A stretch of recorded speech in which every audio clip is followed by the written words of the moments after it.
শেষ পর্যন্ত আশঙ্কাই সত্য হলো। সেই মুম্বাই সিটি এফসির কাছে মোহনবাগানের হার এবং চিরাচরিত ব্যাপার, আবার সেইটাই কিন্তু ঘটে গেল গতকাল যুবভারতী ক্রীড়াঙ্গনে। মোহনবাগান আবার মুম্বাই সিটি এফসির কাছে 1-0 গোলে হেরে গেল এবং এই খেলার পর মানে এই রেজাল্টের পর লিগ টেবিলে যথারীতি মোহনবাগান নেমে গেল এক ধাপ, অর্থাৎ এখানে মোহনবাগান দ্বিতীয়তে চলে গেল এবং মুম্বাই সিটি এফসি টপ অর্থাৎ 1 নম্বরে চলে গেল।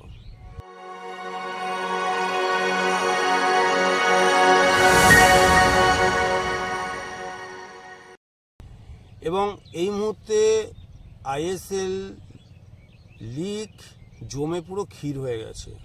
এবং আজকে মোহনবাগানের এটা ছিল কত ম্যাচ? পঞ্চম ম্যাচ না, এটা ছিল ষষ্ঠ ম্যাচ। ষষ্ঠ ম্যাচে এসে দেখা যাচ্ছে প্রতিটা টিমের কিন্তু ঘাড়ে নিঃশ্বাস ফেলছে। মুম্বাই সিটি এফসি একেবারে টপ 14 নম্বর পয়েন্ট পেয়ে একদম টপে চলে গেল, মোহনবাগান 13। তারপরে আছে হায়দ্রাবাদ বলছি, জামশেদপুর এফসি। এবং সমানে একদম সেয়ানে টক্কর চলছে এবং যে কোনো দলই কিন্তু চ্যাম্পিয়ন হতে পারে এবছর আইএসএল। সেই সুযোগ কিন্তু Mumbai city FC, Jamshedpur FC, Mohun Bagan এবং গোয়া এফসি সবার সামনেই কিন্তু পথ খোলা আছে। তো আমি আসি কালকের খেলা নিয়ে। তো বারবার কেন মোহনবাগান মুম্বাই সিটি এফসির কাছে হেরে যাচ্ছে তার কোনো ব্যাখ্যা কিন্তু আমরা পাইনি। অনেক ফুটবল বিশেষজ্ঞ মানে মুম্বাই সিটি এফসির ম্যাচ মানে মোহনবাগানের সাথে মুম্বাইয়ের খেলা হবে তার অনেক আগের থেকে কিন্তু জল্পনা তুঙ্গে ছিল যে কি হতে পারে, এবার কি লোবেরার হাতে পড়ে মোহনবাগান কি পাল্টে যাবে, মুম্বাই সিটি এফসির ম্যাচটা কি এবারে জিতবে, বা মুম্বাই সিটি এফসিকে কি এবারে পরাজয় স্বীকার করতে হবে, চিরাচরিত ইতিহাস কি উল্টে দিতে পারবে সার্জিও লোবেরো। এবং সাংবাদিক সম্মেলনে কিন্তু সার্জিও লোবেরো সেরকমই কিন্তু বলেছিলেন যে এবারে কিন্তু সিন পাল্টে যাবে, কারণ এবারে কোচ সার্জিও লোবেরো মোহনবাগানের, যিনি একটা সময় মুম্বাই সিটি এফসিতে ছিলেন এবং ওই দলে থাকাকালীন মোহনবাগানকে বারবার হারিয়েছেন এবং সেটাই আবার হবে, মানে সার্জিও লোবেরোই হারাবেন, কিন্তু এবার হারাবে মোহনবাগান হয়ে মুম্বাইকে। সেরকম কিন্তু আশা দেখিয়েছিলেন সভ্য সমর্থকদের এবং সভ্য সমর্থকরা কিন্তু আশায় বুক বেঁধেছিল অন্তপক্ষে এবারে মুম্বাই সিটি এফসিকে বধ করবে মোহনবাগান। কিন্তু প্র্যাকটিক্যালি সেটা কিন্তু হলো না। কেন হলো না? বোধগম্য হলো না। পুরো ম্যাচে 78% মোহনবাগান ডমিনেট করেছে। 78% বল পজিশন রেখে প্রায় 20টার মতো কর্নার কিক পেয়েও দল কিন্তু জিততে পারলো না। যথারীতি এই একটা মানে আমি এখানে একটা অদ্ভুত একটা ঐশ্বরিক একটা মানে শক্তি দেখতে পাচ্ছি, যেখানে একটা দল 20টার মতো ফ্রি কিক পায়, অনেকগুলো মানে ডাইরেক্ট শট পেয়েছে এবং যার 78% বল পজিশন থাকে, সেই দল কি করে হারতে পারে? ব্যাখ্যা কিন্তু আমার কাছে নেই, ঠিক আছে। এবং আমি যেটা দেখলাম সেটা হচ্ছে কি মোহনবাগানের যে পাসগুলো আমরা লক্ষ্য করলাম, ঠিক গোল বক্সের আগে পেনিট্রেশন জন্য অনেক আগেই কিন্তু মুম্বাই সিটি এফসি প্লেয়াররা কিন্তু সেই ম্যাক্সিমাম বলকেই কিন্তু প্রতিরোধ করেছে। এবং মুম্বাই সিটি এফসির প্রত্যেকটা প্লেয়ারের মধ্যে অদম্য একটা ইচ্ছা দেখলাম এবং তাদের মধ্যে একটা জেদ লক্ষ্য করলাম, যে করেই হোক তাদের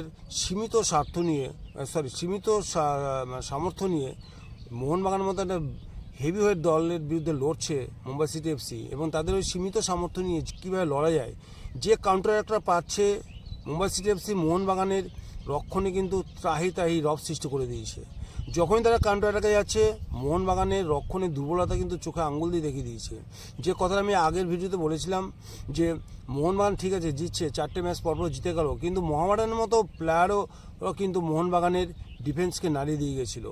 এবং এটা কিন্তু তখনই একবার আমরা যখন করেছিলাম যে মোহনবাগানকে কিন্তু ডিফেন্স নিয়ে ভুগতে হবে, এবং তারই কিন্তু একদম প্র্যাকটিক্যাল আমরা অ্যাপ্লাইড দেখতে পেলাম এই মুম্বাই সিটি এফসি ম্যাচে বারংবার। আজকে যদি গোলে বিশাল কাইত না থাকতো আজকে লজ্জার হার হতো মোহনবাগানে, অন্তত 3-0 গোলে মোহনবাগান হারতে পারতো। 3টেই কিন্তু অবাধিত গোল, মানে মুম্বাই সিটি এফসি 3টে চান্স ক্রিয়েট করেছে, তার 3টেই কিন্তু গোল হতে পারতো। এখানে মুম্বাই সিটি এফসির প্লেয়ারদের আমি কোনো দোষ দেবো না, এখানে কৃতিত্ব দেবো আমি বিশাল কাইতকে, বিশাল কায়েতের বিশাল হাত দিয়ে যেভাবে গোলগুলোকে রক্ষা করেছে, সত্যি ইনক্রেডিবল, অসাধারণ ফুটবল খেলেছে আজকে বিশাল কায়েত। এবং সে একটা জিনিস লক্ষ্য করো তোমরা, এর আগে যে ম্যাচগুলোতে হয়েছে বিশাল কায়েত কিন্তু সেইভাবে গোল বক্সে তার প্রতিভা দেখাবার সুযোগ পায়নি, কারণ পুরো অ্যাটাকটাই মোহনবাগান করেছে ম্যাক্সিমাম টাইমটা। এবছর কালকের ম্যাচও তো তাই, কিন্তু যখনই বিপক্ষ মোহনবাগানের ডিফেন্সকে নাড়ি দিয়ে শেষ স্তম্ভ বিশাল কায়েতের কাছে এসে পৌঁছচ্ছে, সে কিন্তু বিশাল কায়েত কিন্তু তার একক দক্ষতায় মোহনবাগানের পতন রোধ করছে। এবং একটি ক্ষেত্রে বিশাল কায়েতে কিচ্ছু করার ছিল না।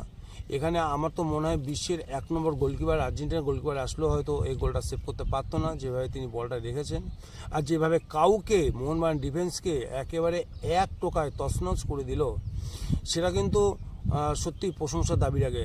আর একটা জিনিস আমি লক্ষ্য করলাম কালকে, কাউকে যে বলটা পেলো পেয়ে সে কিন্তু কয়েক সেকেন্ডের জন্য ওখানটা পজ হয়ে গেল, এবং মোহনবাগানের যে ডিফেন্ডাররা ডান দিক থেকে বাঁ দিকে মুভ করছিল তাদের মুভমেন্টটা কিন্তু ওই মুহূর্তে কিন্তু পজ হয়ে গেল, এবং এটা দেখে কাইকো বলটাকে আরও বাঁ দিকে ফেলে দিল। মানে বুঝতে পারছো, ডান দিক থেকে পুরো বাঁ দিকে যেন অরক্ষিত player Mumbai city FC place করে গোলটা করে গেল। এখানে বিশাল কায়েতে কোনো দোষ নেই। আমি আরেকটা জিনিস করলাম যে এই ম্যাচে সত্যিই কি একটা বিদেশি স্টেডিয়ামের দরকার, যেখানে কাউকে মানে মুম্বাই সিটি এফসির কাউকে, যে মোহনবাগানে একটা সময় প্রত্যেকটা লিগ শিল্ডের পেছনে অবদান রেখে গিয়েছিল, সেই কাউকে কিন্তু কালকে মুম্বাইয়ের মাঝমাঠটা কিন্তু সচল রেখেছে।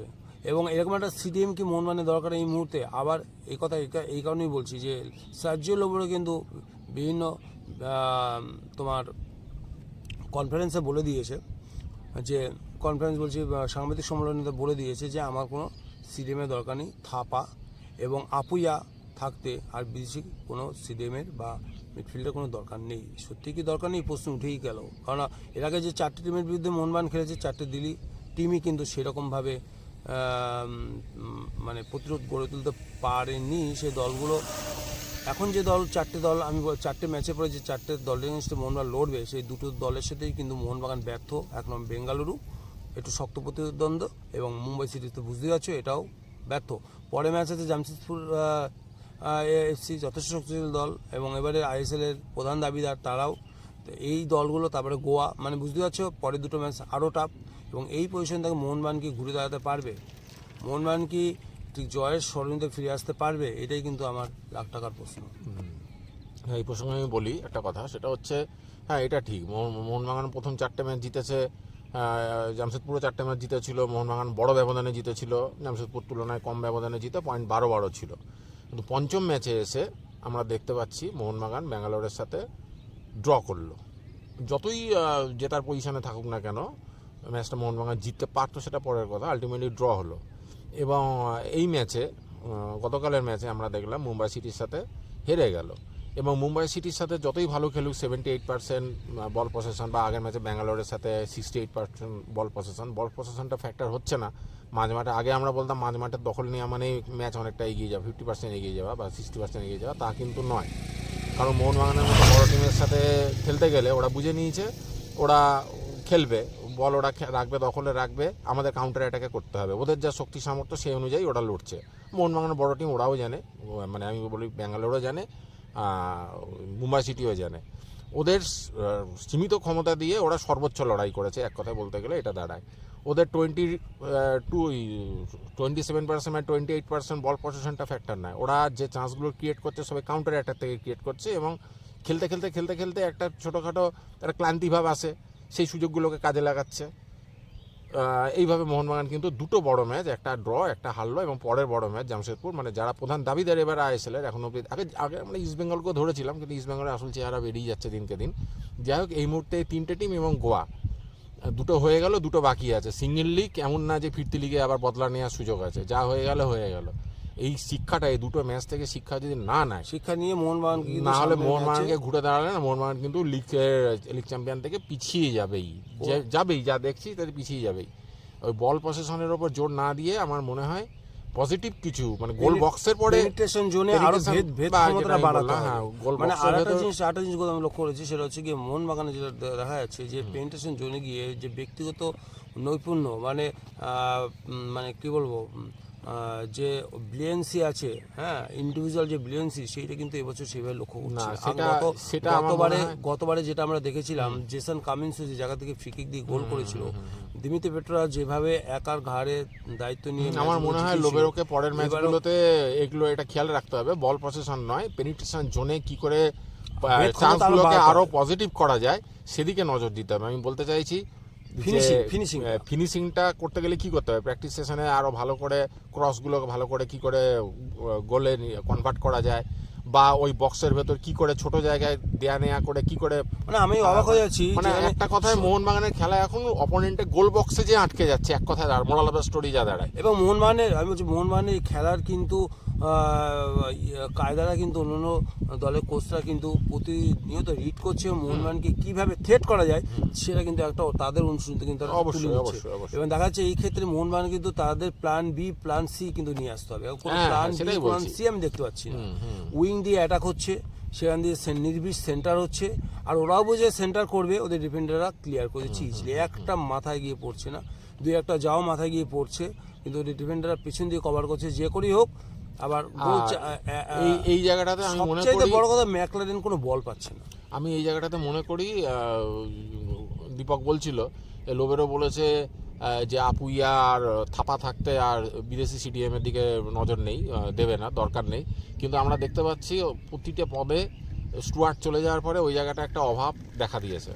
আমার মনে হয় কালকে যেটা আমরা দেখলাম অপোনেন্টে মুম্বাই সিটিতে, জনি কাউকে যে কাজটা করলো, বা জনি কাউকে মোহনবাগান থেকে যে কাজটা করতো, স্টুয়ার্ট যে কাজটা করতো, সেই কাজটার একটা অভাব কিন্তু দেখা দিচ্ছে প্রপার সিডিএম এ, না, পপাসিটি মানে অ্যাটাকিং সিডিএম এ। অ্যাটাকিং ডিফেন্সিভ সিডিএম এ আপুইয়া ঠিক আছে, কিন্তু অ্যাটাকিং সিডিএম এ মোহনবাগানের দেশি হোক বিদেশি হোক, বা ওই জায়গাটাতে থাপাকে আরো ভালো করে তৈরি করতে হবে, বিদেশি যদি না আনে এই জায়গাটা নজর দিতে হবে। না, কারণ ওই জায়গাটায় আমাদের মোহনবাগানের মেন খেলা আটকাচ্ছে অপোনেন্ট টিমের বক্সে যে আটকাচ্ছে, তার আগেও ঠিক আছে, কোনো দোষ পাবি না। এই জায়গাটা নজর আমার মনে হয় দিতে হবে লোবেরোকে। 2 নম্বরে আমি যেটা দেখছি মোহনবাগানে, কালকে খেলাটা থেকে যে বুঝলাম যে কয়টা প্লেয়ার, যেমন লিস্টান ক্লাসোকে ফুল টাইম খেলাবার কি আর দরকার ছিল? আর যেখানে মনবার্ট সিংকে নামানোই হলো একদম শেষ 2-4 মিনিটে। তো এই যে চেঞ্জটা কি একটু আগে করা দরকার ছিল না? মনমোহন সিং আগের ম্যাচে পুরো আমরা প্রথম থেকে যে খেলেছিল, আলোচনাটা কিন্তু কিছু করতে করেছিলাম, পারেনি যে দেখে। আলোচনা আগের দিন করেছিলাম জেসন কামিন্সের ব্যাপারটা, জেসন কামিন্সকে দেরি করে কেন ব্যাঙ্গালোর ম্যাচে নামিয়েছিল, সেখানে দেখলাম এবারে কিন্তু লোবেরো কিন্তু ঠিকই করেছিল, প্রথম দিক দিয়ে জেসন কামিন্সকে নামিয়ে দিয়েছে। বাট জেসন কামিন্স কিন্তু কোচের ভরসা কিন্তু কোনো দাম দিল না, অর্থাৎ দাম দিতে পারেনি, দিল না কথাটা ভুল, দিতে পারলো না। মানে মুম্বাই সিটি এফসি এতটাই কম্প্যাক্ট হয়ে নেমেছে, কাউকে 1 ইঞ্চি জায়গা দেয়নি, 1 ফোঁটা জায়গা দেয়নি যেখান দিয়ে একটা বিষাক্ত শট নিতে পারে, এবং পুরোটাই ব্যর্থ কালকে জেসন কামিন্স।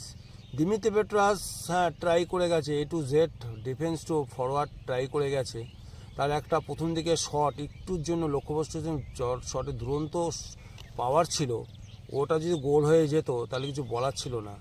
তো আর জেসন কামিন্সের যেটা আমরা বেঙ্গালুরু ম্যাচে যে ভুলটা করেছিল, আমরা বলেছিলাম বেঙ্গালুরু ম্যাচে আগে নামানো দরকার ছিল, কিন্তু সেই জেসন কামিন্স নামিয়েও কিন্তু ফল পাওয়া গেল না। পাশাপাশি আমরা লিস্টন ক্লাসোর সেই খেলা কিন্তু এখন লক্ষ্য করছি, লিস্টন ক্লাসোকে কিন্তু সেই জায়গাটায় ফিরিয়ে দেওয়া হয়েছে। রবসন লিস্টন একই জায়গা দিয়ে খেলে আমরা জানি, এবং কালকে কিন্তু লিস্টনসকে প্রথম থেকে ওখান দিয়ে নামানো হয়েছে, প্রথম অর্ধ পর্যন্ত ওখানেই খেলেছে, বাট সেরকম কিছু বলার মতো সেরকম মুভ করতে পারিনি। 2-4 বার যে চেষ্টা করেছে, কিন্তু ওদের ডিফেন্ডার কিন্তু তার তো ততোধিক দক্ষতায় কিন্তু তাকে প্রতিরোধ করে দিয়েছে। এবং আরও একটা জিনিস আমি লক্ষ্য করলাম, যে লিস্টন ক্লাসও সঙ্গে সঙ্গে রবসন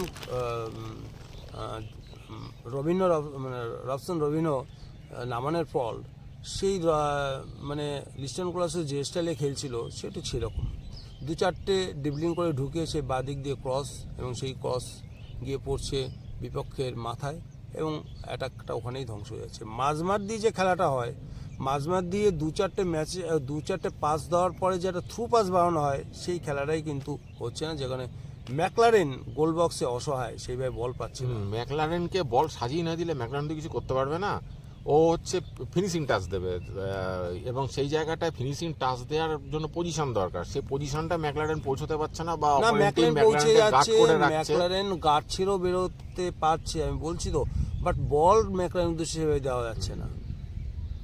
তারা তুলে দিচ্ছে বল, এরিয়াল বল তুলে দিচ্ছে। আমার এরিয়াল মনে বলে হয়- ম্যাকলেন খুব একটা সুবিধাজনক আমার নয়। মনে হয় এই ছক মোহনবাগানের এই ছক বড় টিমগুলো ধরে ফেলেছে। আমি জানি না আগের ম্যাচে কী হবে। হ্যাঁ, অবশ্য আগের ম্যাচে ব্যাঙ্গালোরের সাথে আমরা দেখেছি পেতাতোসের একটা জেনুইন গোল, 1:1 গোল বা ওপেন নেট বলা চলে, সেই গোল মিস করেছে। এইগুলো নজর দিতে হবে, কারণ এই ধরনের বড় ম্যাচে সুযোগ কম আসবে, সুযোগগুলোকে কাজে লাগাতে হবে। আগের দিনের তো আমি মনে করি 80% সুযোগ ছিল মানে ব্যাঙ্গালোরের সাথে, যেখানে মুম্বাই সিটি বা অন্যান্য দল 50% সুযোগকে কাজে লাগিয়ে দিচ্ছে, সেখানে 80% সুযোগ যদি কাজে লাগাতে না পারে তাহলে কিন্তু মোহনবাগানকে ভুগতে কালকে হবে। তো মোহনবাগানে একটা গোল ছিল, দিমিত্রি পেটাস গোল করে সেটাই তো বলছি, হেডে গোল করেছিল গতকাল। এইগুলো কাজে লাগাতে গোল হবে। করে দিয়েছে, বাট ওটা অফসাইড ছিল কিনা তা নিয়ে কিন্তু বিতর্ক আছে। ওই পজিশনে ওটা কিন্তু অফসাইড হয় না, ওটা কিন্তু দিমিত্রির গোলই ছিল, ঠিক আছে। এটা নিয়ে বিতর্ক কিন্তু আছে। যাক, মোহনবাগান ম্যানেজমেন্ট এটা নিয়ে বেশি দূর আর এগোয়নি, কারণ মোহনবাগান কিন্তু গোলটা প্রায় করে গিয়েছিল, ঠিক আছে। আর একটা কথা বলবো, দীপক টাংরিকে কী কারণে নামানো হলো, যে মোহনবাগান এক গোলে হারছে, সেরকম একটা ডিফেন্সিভ মিডফিল্ডারকে নামিয়ে ডিফেন্স মজবুত করে আমরা তখন কী হবে, তখন মনে হয় জিততে হবে, কিন্তু সেই ভুলটা কিন্তু লোবেটা বুঝতে পারলো এবং তৎক্ষণাৎ কিন্তু ওই দীপক টাংরিকে তুলে নিয়ে ওই জায়গায় মনবীর সিংকে নামিয়ে দেওয়া হলো। মনবীর সিং আগের ম্যাচে কিন্তু প্রথম থেকে খেলেও কিছু করতে পারেনি, আর সেই কারণে মনবীর সিংয়ের ওপর হয়তো ভরসা কম করেছিল। সেই এটা হতে পারে।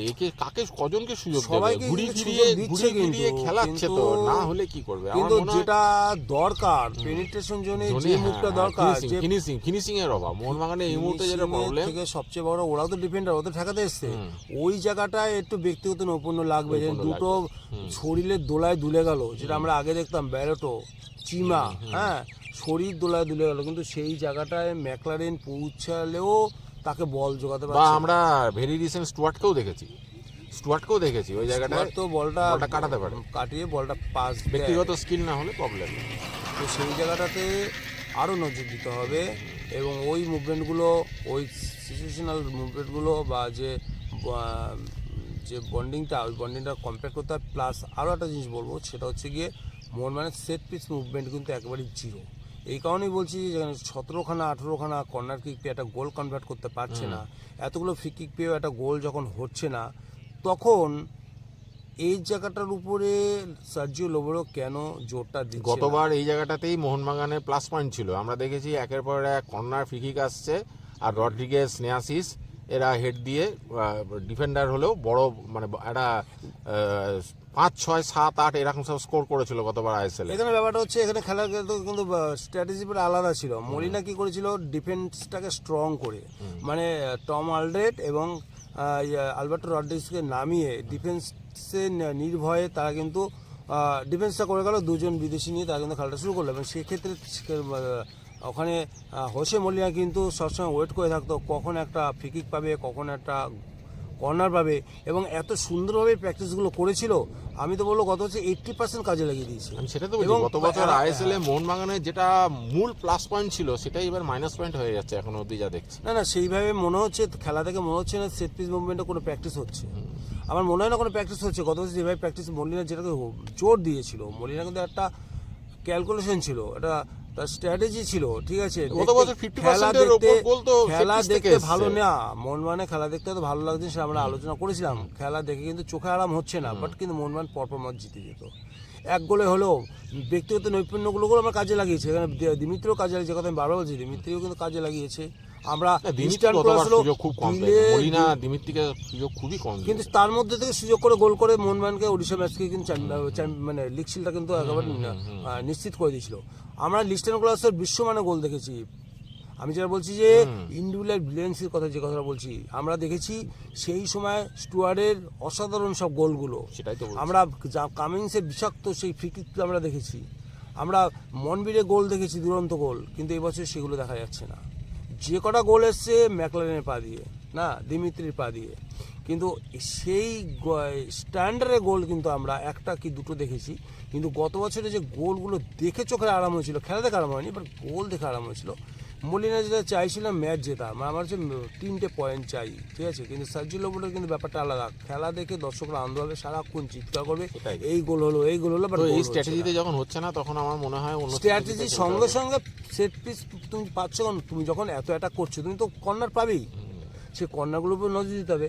আর একটা কথা আমি বলি, বারবার দেখেছিস তুই হয়তো, যে বারবার দিমিত্রি কেন কর্নারগুলো নিতে যাচ্ছে, কী বলা যায়, মানে কী ব্যাপারটা এটা, দিমিত্রি কেন বারবার কর্নার নিচ্ছে? মোহনবাগানের ক্ষেত্রে হয় দিমিত্রি না লিস্টন, লিস্টনও না, কালকে ম্যাক্সিমাম এটা নিয়ে খুব আলোচনা হচ্ছে, দিমিত্রি পেট্রাস বারবার কেন, যখন ব্যর্থ হয়ে যাচ্ছে দিমিত্রি পেট্রাস বারবার কেন কর্নার নিচ্ছে। এটা তো কোচের একটু দেখা দরকার না, দিমিত্রি পেট্রাস যখন কর্নারগুলো কাজ করছে না। প্র্যাকটিস সেশনে হয়তো সেভাবে করেছিল, আরও করতে হবে অন্যান্য কাউকে দিমিত্রি দিয়েও চেষ্টা পেট্রাসের করতে কর্নারগুলো হবে। ঠিক ছিল, কিন্তু ঠিক মাথায় বলে কিন্তু হেড হচ্ছিল না, কানেক্ট হচ্ছিল না।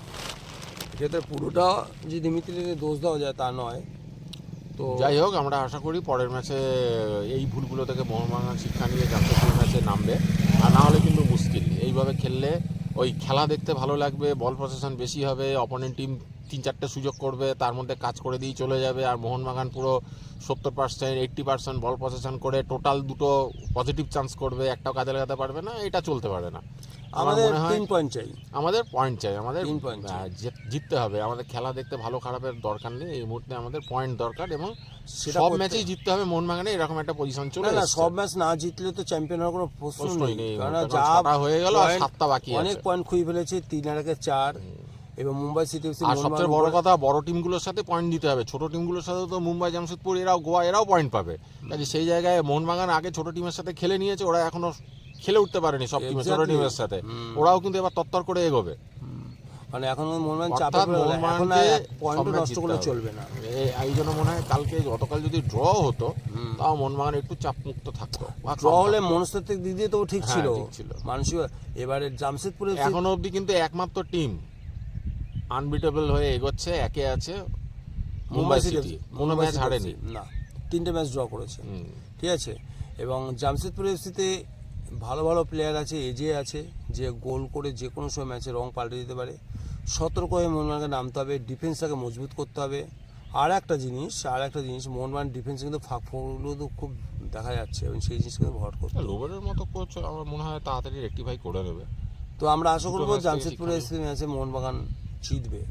তো তোমরাও কমেন্টসে লিখবে যে মোহনবাগান অ্যাকচুয়ালি বছরে চ্যাম্পিয়ন হতে পারবে কি না।